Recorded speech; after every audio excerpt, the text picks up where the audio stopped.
We've got a fun episode for you today. Our recent guests are back to share their answers to our latest set of rapid fire questions. As I've mentioned in our previous rapid fire episodes, after each interview, I ask my guest a few rapid fire questions that are unrelated to the topic we discussed in their episode. We then create these compilation episodes for you all with the hope that you'll find a little inspiration for your own life or just be entertained by our guests' candid answers. I'm so grateful that all of these guests took the time out of their busy schedules to join me on the podcast and for their willingness to share this bonus content with you all. If you'd like to get a little glimpse into their personal lives, grab a cup of coffee or tie your shoes and head out for a walk because this episode is for you. Hi, I'm Allison Egidi, a pediatric sleep and wellness coach and a mom of two. I love to help parents find solutions. This is How Long Till Bedtime.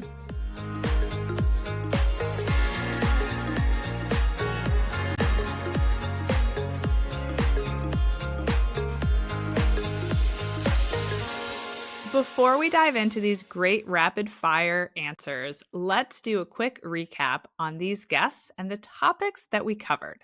Ellen Hayden, one of our wonderful sleep coaches here at Sleep and Wellness Coach, connected with me for episode 145 to discuss the transition from 1 to 2 kids. In episode 149, Angela O'Brien and I had an insightful conversation about the importance of exposure and inclusion as it relates to the special needs community. Jessica Oliveri, a mom in our Sleep and Wellness Coach community, joined me in episode 150 to talk about her experience improving sleep for her preschool-aged son. And Casey Davidson and I had a vulnerable conversation about the Sober Curious movement in episode 164. We'll link to each of their individual episodes in the show notes, so if you miss any of them, you can jump on back and grab a listen because these are some really interesting folks. I'm going to share the rapid fire question I asked, and then we'll include the answers from each of the guests in the order that I just introduced them to you. I'm going to start with my favorite question. I asked them to share a personal goal or hobby that they are currently pursuing outside of their work and parenting duties. This question never disappoints with the interesting answers that it provokes. It's not surprising to me that these women have some big goals. So a new personal goal or hobby that I'm pursuing outside of work is that I recently started to learn the violin. It's not a typical skill that adults just try to pick up, but I've always loved the violin and decided it could be a fun thing to try to learn. I'm not crazy super musically inclined and I don't play any other instruments, so I'm definitely still at the very beginning of learning, but I've been loving learning this new skill and all the things that come with it. So ever since I started working again almost 3 years ago now, my hobbies have kind of gone by the wayside, but I do have a personal goal, and that is that I really would like to write a book. And I'm starting to work on that now. I'm starting to put some pieces together and get some skills ready to do that and some research in place. So I'm hoping that that's something that I can accomplish one day. I'd probably say that I'm working on a fitness goal for myself.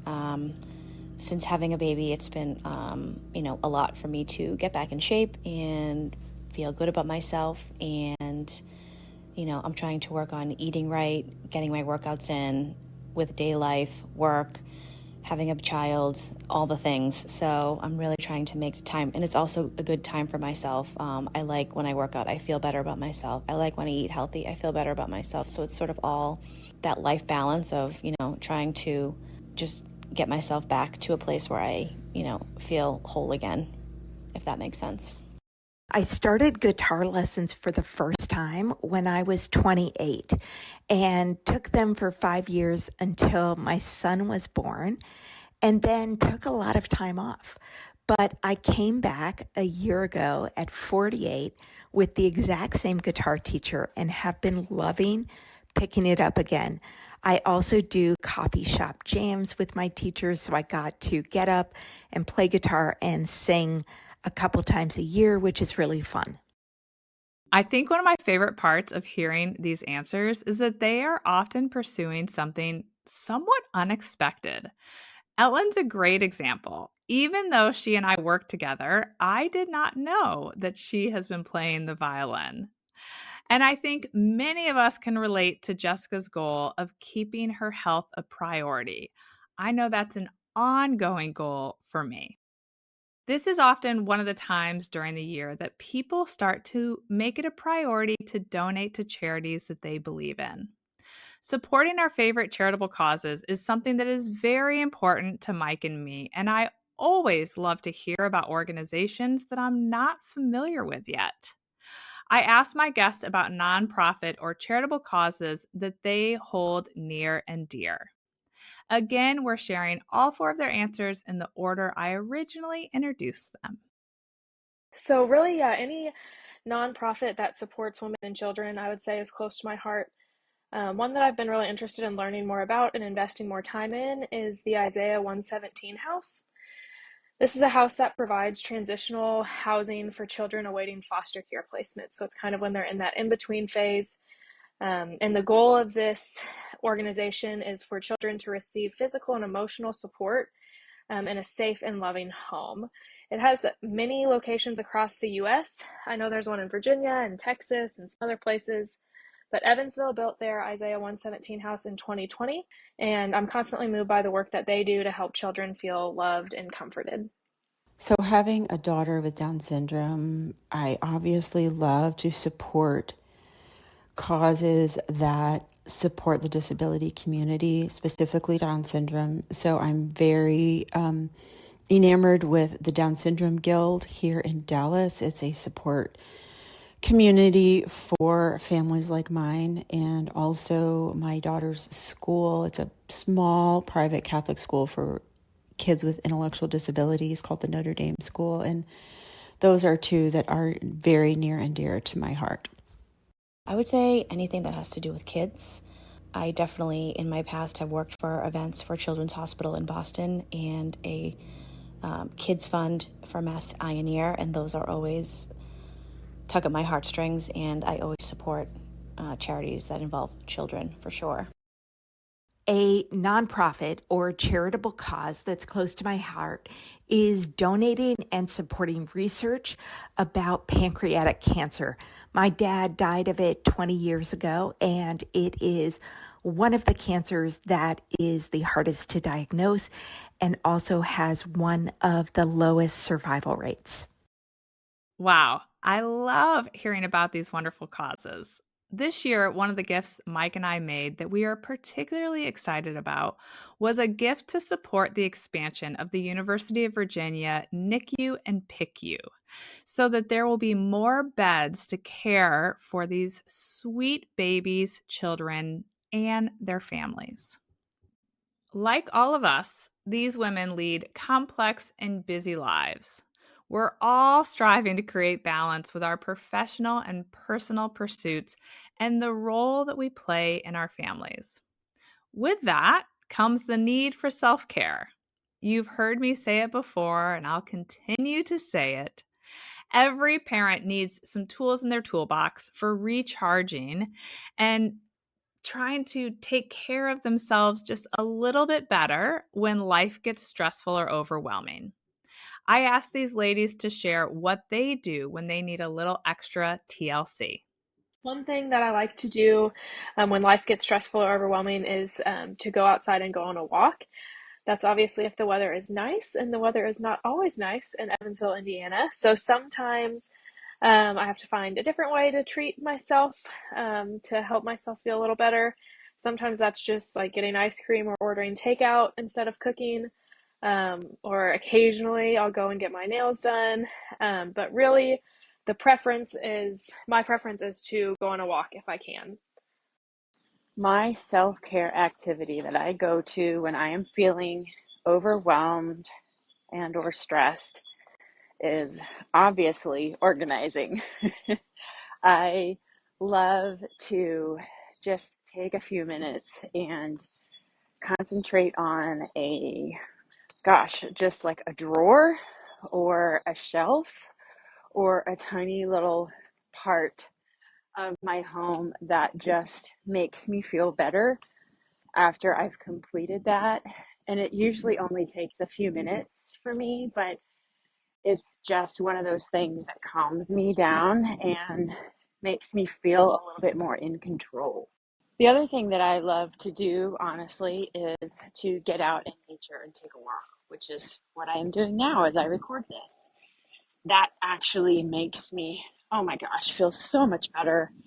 I just love connecting with nature. And since I can't run anymore, I try to get out and walk almost every day. I would say when I get stressed out, overwhelmed, and need a break, I run to the nearest store for some retail therapy. I would probably choose Target, TJ Maxx, Marshalls. Even if I'm not buying anything, I like to just walk around the store, look at things. It always perks up my mood. For me, my go-to self-care activity when I'm stressed or overwhelmed is physical cuddles with my kids or my 2 Siberian tabby cats. I love chatting with my friends and getting their feedback or venting to them when I'm overwhelmed or stressed out. And I also love taking long walks with podcasts and therapy. These are great. And I will tell you that one of the most effective things that I have done this year to prioritize my well being and my productivity and my anxiety and stress is meditating for 10 minutes in the morning before I start my workday. I don't do it every day, but I never regret it when I do. And I would say at this point, as the year's wrapping up, I do it most days. And still, I often have that voice in my head telling me that I don't have time, including this morning. I don't have time to take that 10 minutes. But when I do, that 10 minutes makes it so that I am so much more productive. So, what I try to do when I meet that resistance is remind myself that I don't have time to not meditate. If you don't currently have a self care practice, I would say one that's short and easy to access. I'd strongly encourage you to explore finding one that can help relieve stress and fuel you. Okay, let's lighten things up a bit with some quick recommendations. Because honestly, aren't we all always happy to hear a great suggestion that we can use to enhance our lives a little bit or to make a decision easier? First, I asked the guest for a game that they like to play with their family or that they love to play as a child. I used to love playing Hungry Hungry Hippo with my sisters when I was a kid. This game says it's for kids 4 and up, so we haven't played it yet with my family. My son Dominic's only 2, but I did used to love playing it with my sisters. I've seen a lot of people play this game life-size version. They use one of those little like sitting scooter boards and they put all the balls in the middle. Someone pushes them on it and they collect the balls. So that could be a fun thing to do if you had access to the sitting scooter boards in a gym. But yeah, Hungry Hungry Hippo is one of my favorite games that we used to play. One game that we really like to play is bananagrams as a family, especially when we're on vacation. It's fun to quibble and argue over what words are acceptable or not. And then the other game that we like to play is Uno, because that's something that my daughter with Down syndrome can play, and we always have a good time with that. I love the game Uno. I play that a lot with my nieces and nephews. My son isn't quite old enough yet, but I also love playing the game Trouble or any type of card game. Always fun and brings the family together. All right, a game that my family is currently obsessed with is called Taco Cat Goat Cheese Pizza. It's a family favorite right now. We play it after dinner. My husband, my 16-year-old son, and my 10-year-old daughter. And it always gets us going, and they're big laughs. Those are a lot of fun games that they suggested. I might have to gift some of those this holiday season. The game that has been a favorite for our family over the past year is Monopoly Deal. It's a card game and it plays much faster than the board game. We play it at home after dinner on the weekends, and we take it with us when we're going somewhere where we know we're going to have some time to kill and we don't want everyone to be bored or cranky. We're going to add links to all of the games mentioned in the show notes in case you want to grab any of them for your friends or family. If you've been with me for any length of time, you know that I love a good podcast or book recommendation. It's an ongoing joke with my kids about how I am always recommending a book or a podcast to the parents I'm chatting with when they come back to retrieve me from the sidelines of their games or practices. There's a great Instagram reel of them making fun of me doing this. And because I'm always also looking for good recommendations, I love to ask my guests if they have a great podcast or book that they want to share with all of you. Jessica, Angela, and Casey shared their favorite podcasts. Well, I do love the How Long Till Bedtime podcast for sure. Every week, Allison has great guests on that give great parenting advice. But I also really love true crime podcasts. I listened to one recently regarding the Chuck Stewart case back in Boston in the 80s, which I loved. That was put out by the Boston Globe, I believe. And there's some other true crime podcasts that I really like, but yeah, I would say that. So while I haven't done as much reading the last year as I would have liked or that I used to, I do get more opportunities to listen to podcasts, and I listen to all different kinds of podcasts. But my favorite right now that helps me relieve stress is the Smartless podcast. I just think that Sean Hayes, Will Arnett, and Jason Bateman are three of the funniest people out there, and them getting to interact and talk to other fun people has just been really cool. NPR's Wait, Wait, Don't Tell Me. I think it's a great way to catch up on what's going on in the news or test my knowledge, but also to do it in a really fun and funny way. And Ellen shared a really interesting book recommendation that I'm definitely going to want to check out. One of my all-time favorite books is When Breath Becomes Air. This is a book I would recommend to anyone and everyone.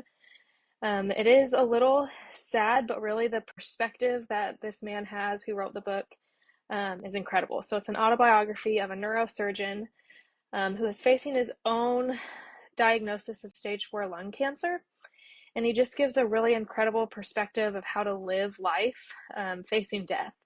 So it's kind of his story about how he interacts with patients, and then how he, as the doctor, had to become the patient, and kind of his outlook on life. It's a really beautiful story, and I would recommend it to everyone. Gives you a really good perspective of life. The book that has had the biggest impact on me this past year is The Anxious Generation by Jonathan Hoyt, I think is how you say it. I should know since I recommend it all over the place. And a podcast that I started listening to after a previous guest recommended it in her rapid fire answer, and I have found it so informative, is Mo News. I highly recommend it. Well, that's a wrap with this group of amazing podcast guests.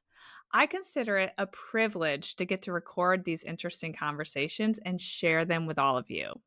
I've met so many wonderful, smart, and talented people through this podcast. And when they are willing to record these extra bonus answers, it's really just icing on the cake. I always learn something new from each of these episodes, and I hope that you do as well. My thanks again to Ellen, Angela, Jessica, and Casey. And as I record this episode, we have recently entered our 4th year of creating these free episodes every single week. I hope that you have found this podcast to be an entertaining source of really helpful information. To help us celebrate year 4, would you please take a second to help us reach more parents? If you aren't already following our show on your favorite podcast app, hit that follow button right now. Or if you are already following and you haven't yet rated and reviewed the podcast. It would mean the world if you would do that right now. You've probably heard me say this before, but your support really does help us expand our reach to share this free content with more families. So thanks a million. All right, I will see you back here next week. Bye for now. Thank you for listening to How Long Till Bedtime. To learn how we can work together to improve your child's sleep, please visit sleepandwellnesscoach.com.